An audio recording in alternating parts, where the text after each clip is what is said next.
Habituellement organisées au mois de mai, les journées méditerranéennes des saveurs ont lieu cette année en septembre, repoussées à cause du confinement. Pour cette 11e édition de ce salon de l'agriculture locale, les stands de producteurs, les engins agricoles et les animaux seront bien présents, malgré un contexte sanitaire particulier, avec notamment le port du masque obligatoire. J'ai commencé les JMS, moi, avec mon cheval et ma charrette. Et là, c'est les 10e, et c'est vrai qu'on les organise dans un contexte extrêmement compliqué, avec un contexte Covid-19. C'est vrai qu'au niveau de l'organisation, c'est très compliqué. Il faut qu'il y ait une distance entre chaque chose.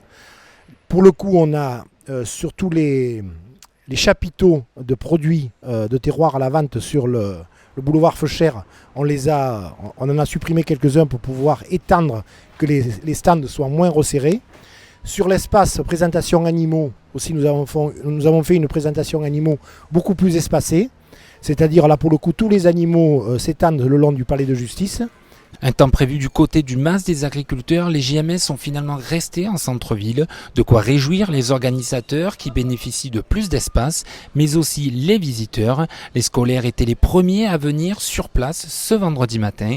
Marie, parent d'élèves, s'est portée volontaire pour accompagner la classe de sa fille Ella. Déjà la découverte d'animaux que tous les ans on ne voit pas tous les jours forcément, et puis la biodiversité. On vient d'assister à un atelier sur les céréales, sur les moustiques tigres. Je trouve ça très intéressant, que ce soit pour nous les adultes et encore plus pour les enfants.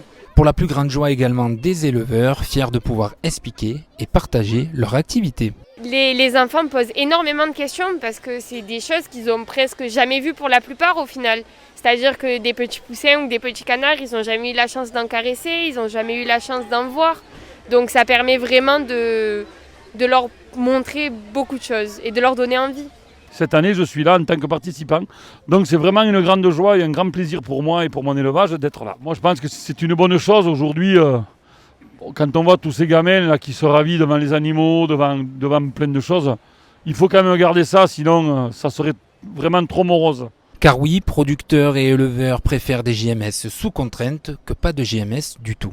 Il est extrêmement important que ce genre de manifestation puisse perdurer pendant un tel contexte. C'est vrai que c'est très difficile, il faut faire très attention sanitaire, mais par contre on ne peut pas arrêter la vie, parce que sinon ça va être dramatique.